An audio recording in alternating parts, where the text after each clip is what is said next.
Hello, everyone. Welcome to the first episode of Strata Speaks. Today we have Prajwin with us. Prajwin here at Strata handles strategic alliances and relationships across India for all the wealth outfits. Not only in India, he's handling strategic alliances for our international participants as well. He's handling close to about 2,000 international portfolios and more about 50 strategic partners for Strata. Prajwin sir, uh, sincere experience you have with the industry within commercial real estate. I really want to understand from you how Strata helps NRI investors in making investments with us. Thanks, Sukman, for the introduction and having me here. Today, when why Strata was formed was because today, as an investor, one of the main thing any investors, whether it's NRI investors or individual resident investor, they look at is capital preservation comes primarily for them. Second thing is the returns. So we wanted to offer a product to an investor which has a good mix of stability, capital preservation, and growth. Real estate has always been a product for, and especially for NRIs, which has been a go-to product for them. And what generally investors would do is they would park, especially NRIs, they would park their surplus money in India in, say, they buy 3 apartments, 4 apartments, or a villa, and they let it out for rents or rental purposes so that they get cash flows. And the yields that they get is about 2 to 3% max. So we thought a good alternative to that would be commercial real estate, which has the stability because it has got long term leases and it has got contractual rental agreements, which means the rents that are going to come. So an investor has got a clear, a vision of what the cash flow is going to be for the next 5 years or 10 years. And plus, there is a contractual rental increase that happen, which we call it as rental escalation. So when you look at all of these, it's a good lucrative product for an investor, which offers stability because everything is contractual. Second, the yields that an investor gets is about anything between 8 to 9%, topped with capital appreciation may anytime between 5 to 7 years or 10 years. When he resells it, he gets capital appreciation. So it has a right mix of stability and your cash flows, because generally NRIs want some regular income so that they can either service their home loans or maybe child's educations or anything like that, right? So that's why we zeroed down on commercial real estate. And yeah. So, in terms of ease of investments, right? If I'm correctly drafting this, ease of investments is the biggest USP for Strata for our NRI investors. Yeah, I would say ease of investment is one, because when we started off Strata again, we wanted to disrupt the online space, because today, with the advent of the internet and social media and everything being online, basically today, if you want to invest in mutual funds, if you want to invest in FDs, everything is done online. So our idea was, why can't investors invest in real estate, or for Strata commercial real estate, with the comfort of their home, if all the required materials are given to an investor. Because today, one of the reasons why investors don't invest in real estate online, or at least say 5 6 years back, investors were always wanted to go up there, feel the property, and then invest, because they didn't have the expertise. One, there's no proper due diligence that one does, and the absence of an expert being there to tell this is the property to invest, that was absent. So hence Strata was born. That is one of the reason why Strata was born. And like you rightly said, it's the ease of investment because everything is online. Another important aspect or USP what Strata has is that we have democratized the entire commercial real estate space by giving an option to investors to invest in smaller ticket size, maybe 25 30 lakhs of investment, because of which investors today are able to diversify their entire commercial real estate portfolio by diversifying it to in different cities and tenant wise. So they invest across tenant profiles and also builder wise. So this is a USP which maybe 5 6 years back was not available for an investor to invest. So they had to deploy something like a 15 20 crores, which was only accessible for high end investors, mainly the institutions and your private equity firms and all of them. So Strata is right now enabling a grade A investment for, let's say, somebody sitting in Nigeria or maybe somebody sitting in London, right? So how are you guys doing it so seamlessly? See, when we started off this journey during COVID, right, it was extremely difficult for us. We had to do a dipstick as to how the investor sentiment is. So initially, when we started off, investors had these concerns saying that where is the property? It's somewhere in India and thing. So what one of the things that we during our research prior to starting Strata, what was missing was that entire research, which generally, like today, if you're investing in stocks, you read the financials, you read how what the PE ratio is and all of that. So someone who's investing in a stock, they would not think, say, for Reliance Industries is the office is right next to my house, or but it is elsewhere. But they are doing it because they have the required resource. So hence today, Strata is one of the platforms which provides all of these research related materials which is required before investing into any properties, like your title report, starting from all of the lease related transactions. So all the preliminary transaction details, which says what is the rents, who's the tenant, what is the contract details, all of that is provided to an investor. So when that is provided, there comes transparency. So the problem with real estate today is, in general, is there is no transparency. But platforms like Strata are making it more transparent, which means investors' confidence has increased so much in the past, I should say, past 4 5 years, that there are a lot of companies who are adopting the same model by giving all of these materials, and that's how we are able to seamlessly onboard a lot of investors.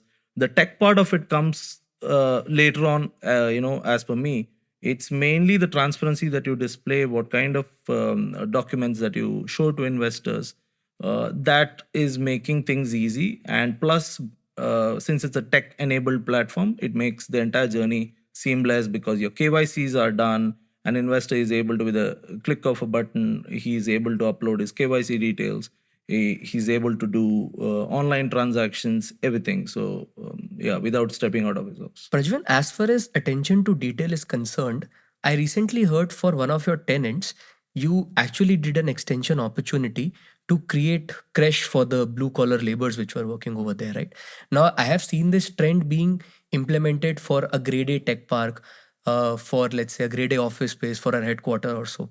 But this is amazing. I mean, this is a great attention to detail which you have paid while you were, having this tenant onboarded and creating this entire premises. Yeah, so that was for one of our warehousing opportunities. In fact, we have when it comes to warehousing, like in commercial real estate space, you have the office space, and then there is warehousings or industrial opportunities. So generally, we when we look at a grade A an opportunity in the warehousing or industrial opportunity space, it's always on the upwards of 3 lakh square feet and above. So the tenant actually buys the entire box. So we have a toy manufacturing company which has taken a 7 lakh square feet box, which is a part of an industrial park. Like you have tech parks, you have industrial parks, which is this industrial park is about 200-acre industrial park, where there are tenants like microplastics, which is into toy manufacturing.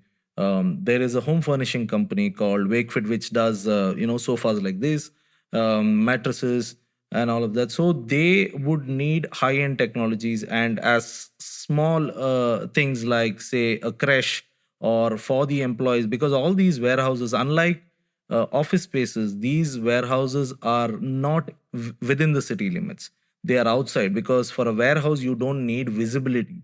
So it's okay that it is somewhere in the outside of the city, because you need huge land parcels. So hence these facilities are important, like for the workers to stay there. So we have also had hostel facilities, like a hotel, a 1 BHK sort of a hotel for employees to stay there, which are relatively cheaper when you compare it to a 3-star hotel, but have more or less the same facilities, like a 3-star hotel sort of thing.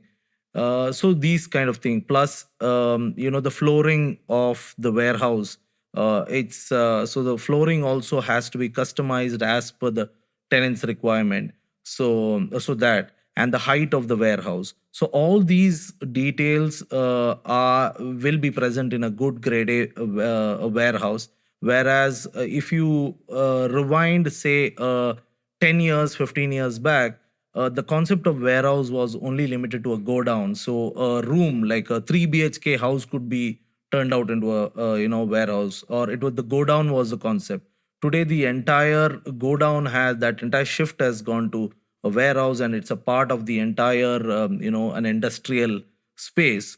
So yeah, so we need to it's two kinds of tenants that we need to attract, one for the office space and one for the warehousing. But both of it, all these technologies, amenities, then quality of construction, all of this is equally important when we look at a No, grade A just space. adding to the point, these days, I mean, if you talk about quality of construction, yes, there are many developers who will give you that quality of construction also. But for example, small attention to detail like a truck turning radius, right? What is that ratio in there? If you're, let's say, a huge truck is coming, if a lorry is coming in, they would be able to make turns or not. Are these attention being considered? Are these details being considered while you're considering a tech park or Yeah, sorry, a industrial an warehouse, as you industrial said? warehouse, yes, yes. Yeah. We do have to consider these details, because you have got those large trucks unloading all of these, because if it's a tenant like Wakefield, where they have to unload and load, because these are all manufacturing units. So what happens in a manufacturing unit is the tenant is manufacturing their product. So from one place, they would be taking the finished goods and transporting it to another sub pocket in a city. So which means large trucks, there is a lot of huge move, and it's not just single truck which comes in, so you need multiple trucks. So you have to have easily 80 to 100 feet sort of a passage for the truck to move, so that two trucks can move and things like that. And the truck comes inside the warehouse, so you need to have ample space for the truck to come inside, because all these are heavy products, right? So they need to just take it from where it is getting manufactured, and just so we need the back portion of the truck coming inside of the warehouse. So So forget NRIs, even people who are staying in that vicinity will not be aware about these facts which your company is paying details to. I've also heard that recently you were evaluating a building, but you couldn't go ahead with the transaction because the speed of the lift and the availability of lifts was not that much, right? Is that seen? yeah, that is also, I mean, these are all part of our initial checks and balances that we do before we look at any property. The speed of the lift, like you specifically told, these things are taken into consideration. We get numerous opportunities where the rental yields are good, the location is good, but the building quality, when I say quality, these details about the speed of the lift, all of these things matter, right? Which means we can easily take over these assets, or because there will be tenants, and the lease terms will be decent. But the only thing is, stickiness of the tenant is important, because during COVID, I remember we've had numerous opportunities where we had got opportunities where we got 10.5%, 10% yield. But the difficult part is to reject these opportunities, because what happens is, one, you're getting high rental yield, but the other question is whether this tenant is going to be sticky for a longer period of time. That is the question. So hence we have to reject a lot of offers, because like I said earlier, grade B tenant can offer higher rental yields, but you don't get the stability there. So in India, it's about the rejection criteria only. That's how you can make monies, right? Yeah. And I feel that you guys have a very good rejection criteria. That is why you have only selected properties on your platform. Yeah, yeah, and many a times we have NRI investors asking us, because you see today NRI investors have a lot of surplus money and they want to park it somewhere in India, back in their hometown, so that when they come back after retirement, they want to sell it, and for either for child's education or marriage or anything. So what happens is, all these NRI investors, they often ask us, saying that why are you not coming up with properties very often, every 20 days, every month? So the thing is, today it is easy for us to get all these assets every month, but like you said, we need to be careful in what we do. It's always better to go slow than cut a sorry face after, like, say, 1 year or two, and say that, hey, this has gone wrong. But in spite of all the due diligence, we could still go wrong in some places, because due diligence is one, and there'll be, because it's not a foolproof investment, right? So they, because every asset class has got its own risk. So but doing that due diligence, so we might stand a chance of 9 on 10 or 8 on 10, rather than having a 1 on 10 chance. So yeah, that is important. But having said that, the risk is still there. But I think due diligence, if proper due diligence and proper checks, like if you are getting a grade A property, then the chances of the deal going south is very, very less. I mean, as a word, NRI contains something called as Pardesi, right? अगर वो परदेसी हो गया तो क्या हुआ? वो देसी वाला element is still there. Yeah. So are you able to attract all of these by giving your desi gyan with all of them? Is it flying with them, or how is it? Do they look at you that way, or? Yeah, so I think there's a lot of connect that we have. I think the whole reason, because the India story sells today, and mainly with NRIs, because they are bullish about India, and in general, India is one destination where all the back offices of different companies are here. We have tenants like Union Bank of Switzerland, Capgemini, all of these companies who are doing all of their R&Ds and various other things. We have got a US based newspaper publication company. They are digital marketing. The head offices of the digital marketing wing is in India. So they are able to connect with all of that. And we have had Swedish based companies who set up their shops in place like Pune, which is in a tech park. So for NRIs, they are able to connect with all of this, because there are companies which are setting up shops here. So it would be like this: yes, I work for you. I may get a monthly salary for you, but yes, I'm your landlord, right? That happens with you. Yeah, I mean, so it's an aspirational product, right?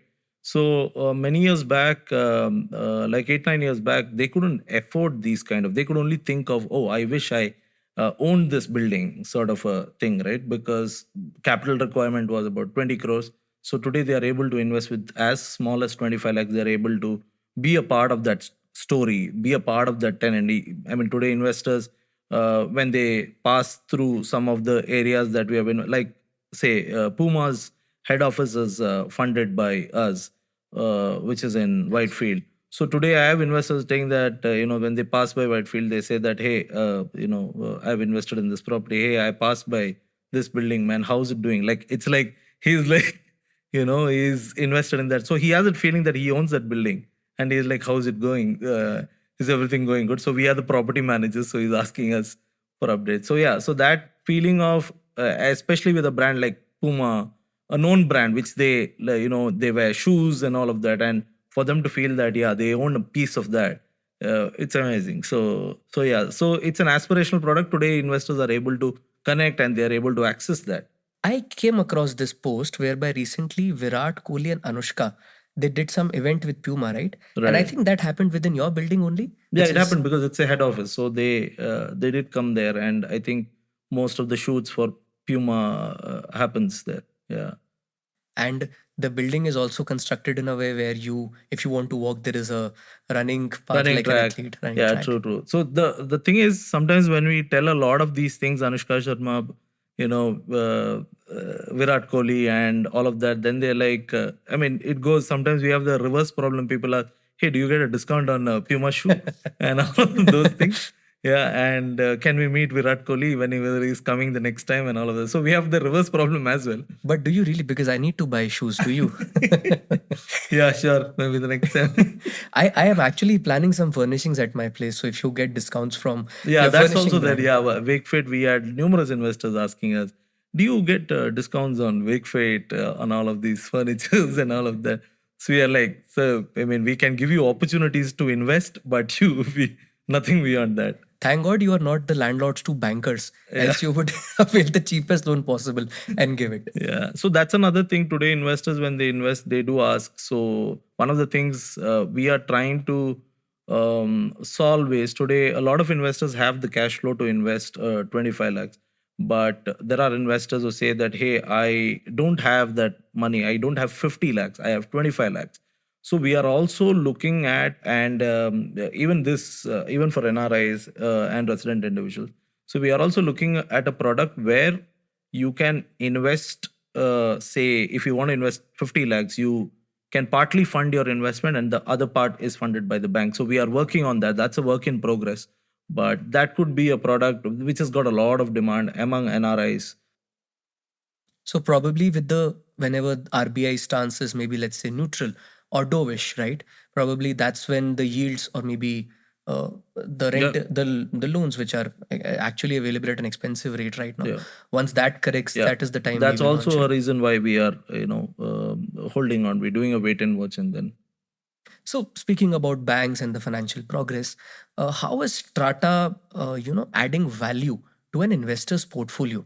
I mean, I'm sure you come across various NRIs who want to invest in India, right? But there are different problems to it, and there are different possible solutions as well. What is the exact value add you have given to NRI's portfolio when they want to or when they have invested with us? See, the good and see, our product is a very simple and a boring product, I would say, because investment, like is always boring.